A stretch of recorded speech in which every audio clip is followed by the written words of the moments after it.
All right, ladies and gentlemen, Haterade, Tales from the HMN. I'm going to do a hopefully very quick, no rabbit holes, how to install the mod using the launcher or manual, how to get it up and running. Same thing kind of applies.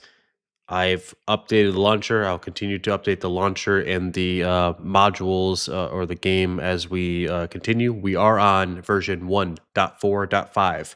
Ladies and gentlemen, we are on for the development version 1.4.5. I will not be supporting 1.3.15. I will not be supporting 1.2.12. The main reason is I had to downgrade all my stuff and then upgrade. Like, it's just not worth it to me. I got it working on 1.4.5. I will stay on 1.4.5. Come to me at 1.4.5 or stay with whatever you're working on. Okay, so this is the launcher. You have to launch the launcher using your admin, right? So when you come down here, you download the launcher, use a VPN if you're having issues, ladies and gentlemen. Use a VPN. We're trying to sign our executable. It costs money, obviously. It's not free. There's other things, like every single time that someone, or a security company, looks at our site, we have issues. So just come down here, run as administrator. It will pop up if it pops up and says, hey, you need to run the game as administrator, you know what to do, right? Right click, run as administrator. When you get to here, it'll look like this. Don't worry about what this says, ladies and gentlemen. I don't care what this says. It is a launcher. It's used to update your files. That's what you should be using it for. Anything else, it's cool. It's gravy on top, but you should only use it so that you don't have to continuously download 60 gigabytes of nonsense, right? So that's cool. I don't really care what that says. All right. I'll try to fix it. It's just not a high priority. Next, come over here to settings, authenticate to Discord. I'll work out authentication to Discord, as in sometimes it works, sometimes it's not, sometimes it won't cache. Neither here nor there. Sign into Discord, it's one button click and then I'll authorize it. Two button clicks, excuse me. It's not that hard. The release channel is going to be testing from now. For now, I'll get Patreon up and running once we confirm it's stable. All right. So it'll be testing. Go to testing channel, check for updates. It's going to do its thing, right? Two different things here, ladies and gentlemen. There's a game installation. That's where your game is installed, right? You should be able to detect it. It should know where it is. Mine's at the E drive, Steam, the typical stuff if you've ever done modding or installed mods into your game, okay? Then the second location is the mod storage location. That's where you store your mod that you download from the launcher. I typically separate things. I do not... I don't put those two things into the game installation, right? So some people I've seen put it into the game installation. You could do that. That's your prerogative. I don't particularly care. Doesn't bother me. I typically keep them separate for various reasons I don't want to go into because it would be a very long video. So with that being said, I chose my eDrive Bannerlord launcher test. All right. So when I download from the launcher, it's going to download here to my mod storage location. And then what it should do is it should then send a symlink from this location into your game installation. Sometimes that doesn't happen. It is what it is. We'll see what we can do. You can come down here and enable these things. It just helps us out. This will download our Palantir debugger. It's a joke. Please, it's very nice for us to have Palantir installed, and the reason why is I'll come up here. What it's going to do is it's going to I have a comprehensive login on almost everything that we do. So if you crash, one of the things that I tell people to do is come over to your Bannerlord installation, right? Go to bin, go to your shipping client logs, and then I usually want to take these logs, right? So I open them up just to show you them. Like, it will look like your RGL logs, but it will provide us a lot more information on kind of the snapshot of the kind of session. What's happening? You see there's a ton of debug in here. I use that to understand like what's going on. It's kind of like providing me the HTML stuff. It's really, really helpful for me. I once again provide comprehensive logging in this, right? So that's the first location of where that's what the Palantir debugger does. It just writes to those logs, puts them here, provides me a couple other different things, but like if you ever have problems, you can provide those logs. The second place that happens is if you go to your PC, you go to your disk, program data, right? That's a hidden file, by the way. This is a hidden file. You're gonna have to go over there to view and unhide it. Mountain blade, and then logs, and then here's where Bannerlord puts your logs, right? So you have your RGL logs, another good indication of kind of like what's going on, what's what the game's doing, right? So that's all that Palantir's doing. It's a little joke that our senior developer put. That's not as funny nowadays. All right, so that's what those kind of settings do. Next thing, once you download everything, right? Once you download everything's kind of working, it's downloaded. You can come over here, the troubleshooting, fixed terrain quality. It's going to set it to medium. It's going to read your Bannerlord settings. It's going to set it to medium. It has to be medium or higher for any overall mod. Um, I wonder if they ever fix that. I don't know. Unblock DLL files. Click that. It will then unblock DLL files. Clear your shader cache. Once again, it goes to that back to that program data Mountain Blade shaders. It's always good when you're upgrading from 1.2.12 to 1.3 or even 1.4.5 now to clear your shaders cache. Because of the simple fact that it obviously has old shaders in there. So I tend to clear it, and that's that. So you can also install the mod here or reset settings and restart. That's kind of like the nuclear options if this thing isn't working for you. All right, so that's what's going to happen. All right.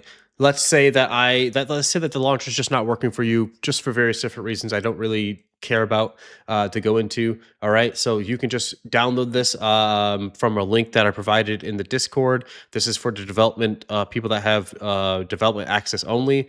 Those are the Patreon members. Any subscription tier, $5 and up, gets you access to a lifetime, basically, of kind of changes. You guys can look at my Discord. I'm very transparent with what I'm doing almost on a daily basis. If you look at the mod progression, if you look at the kind of the announcements, you get to see kind of like we're progressing at a pretty decent rate. So my job here now is to get the stable on 1.4.5 before they upgrade again to like 1.5.0, and have we're all having fun again. So that's that, right? So let's talk about this manually now. Let's say that I provide a link to you in the Discord. Boom, you download them to wherever you want. I don't particularly care where you download them to. And I already have stuff in here, right? So what I would do, what Haterade would do, is I would delete the folders that are in here that I need to then replace, right? So, and the reason why is because you may have things saved over time in here, because when we do a copy paste into here and you do the overwrite, most people do copy paste and I wrote it. All it's going to do is just replace the files that are one to one. What it's not going to do is kind of get rid of those files that you've accumulated from various different reasons. So it could be tons of things happen, right? So that kind of cause issues, right? So what I typically tell people to do is come in here, delete everything that you need to delete from the TOM, and then paste it your new wherever it is your modules in here. You should never have to overwrite. If you are overwriting or replacing something, you need to delete that. It's not correct. All right. So then you have all that stuff in there. Okay. Now I tell people, do not use the launcher to launch the game. The launcher, once again, is not there to launch the game. I have removed that. From here. It says launch Bannerlord with. Well, I thought I removed that. I'm going to remove that. It's not like do not use the launcher. It's like literally the launcher's here so that you don't have to download 50 to 60 gigabytes every time. Anytime that I update something, you could just grab those updates. It's going to be a significantly reduced kind of download time for you as opposed to downloading it from a link. It's also very easy for me to kind of push my updates to this.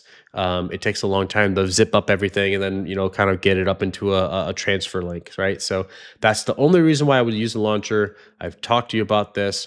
Do not launch the Bannerlord with it, right? So I come over here to Steam. I hit the play button. Now let's talk about the load order because it's really important. All right. Look at the load order, ladies and gentlemen. There, I put every single dependency that you could possibly need into TOM dependencies. Harmony, Butterlib, all the things, MCM, all of them are in dependencies. This is a test. I don't like it. For me, it works. It works beautifully, but I don't also play with third party mods. I will tackle those challenges as they come. Maybe I will have to revert and have people install the third party mods. But as you can see, here's the load order for the newest 1.5, sorry, 1.4.5 version. Um, this is it, right? Don't worry about the version numbers because this should actually be 2.0. It's fine, right? So as long as your stuff down here is 2.0, you have the latest and greatest. If it's not, then you're on an old version. It should be 2.x at when this video comes out. We'll see what happens, right? But that's what it's one dependency that's above everything else. It has everything that you need in it, and then these three, like wargs, armory, map, and then TOM, right? You can put, if you wanted to, the Palantir debugger underneath the dependencies. You don't have to. Anyways, then you hit play. Now, when I hit play, you're not going to see the full screen because I have a very big monitor. So you're getting to here. You see the little horse in the bottom right of your screen. It's moving. If it freezes, that's completely fine. It's loading shaders. That's what happens, right? As you can see, it's frozen. I play this every day, and boom. So depending on your computer, it could take 5 minutes. It could take 40,000 minutes. I don't know. Sometimes like 2 hours, depending on your PC, to load shaders, especially for a completely new total overhaul game. You guys can't see, but you guys can click on the left hand side, Enter the Age of Men. Boom. You guys could have looked at your options and did various different things. Once you enter the Age of Men, you should get past this screen. It might take a little bit. Once again, another thing is it's doing is it's loading all the XMLs, it's loading all the stuff. Sometimes you'll typically crash here if there's an XML that's not downloaded correctly. You'll get to this screen. I'm going to hit exit. Everyone should know what that is. You pick your kingdom. I don't particularly care which one you pick. Most of them are filled out. Just to give you a quick thing, I don't want to take too much time, but it'll tell you which ones are playable, which ones are not playable. We have not. We're right now working on Mordor. Keyforce is doing Kingdom armors for the orcs at this time. They're already in game. He's doing Kingdom armors for Mordor, Black Numerians, some other things, right? So we're going to finish Mordor. Then we're going to probably go to Harad and Khand. Harad's going to be big because it's actually broken up into these two down here also. So we broke the Harad up into 3 different kingdoms to give the southern campaign a little bit more of freedom. Umbar is neutral, Khand is neutral, Harad's neutral but aligned to Mordor, and then these two are also neutral. So you're gonna have kind of like a free for all down here, which should provide a lot more content for the people that like to play down here in the south. So, but like these are not in the game yet. Mirkwood still needs to be revamped, and Lithoria needs to be completely done. Right? There's nothing in there. Other than that, I think everything else is playable. That we talked about that's on here, right? So one, pick it, move through your stuff as normal, right? Whatever you want to do, we'll clean it up as we go. But once you guys can get into the game, then you know that it is 100% working. Everything's good. If you do get stuck on this screen, now this is my last kind of tip for people. If you do get stuck on that screen, right? So this is kind of the map. Real quickly, I'm going to exit the game because once again, you guys can't see everything anyway, so it doesn't matter. I'm going to exit the game. Okay, let's say that you're getting stuck somewhere, something's happening, whatever. All right. In these files, in each one of these modules, there is a shaders folder, a D3. This one's empty, so that's bad. But there usually would be a compressed shader cache here. I don't know what TAOM does. They're doing some deep dive investigations into it, but I delete that thing every single time because it only causes problems right now.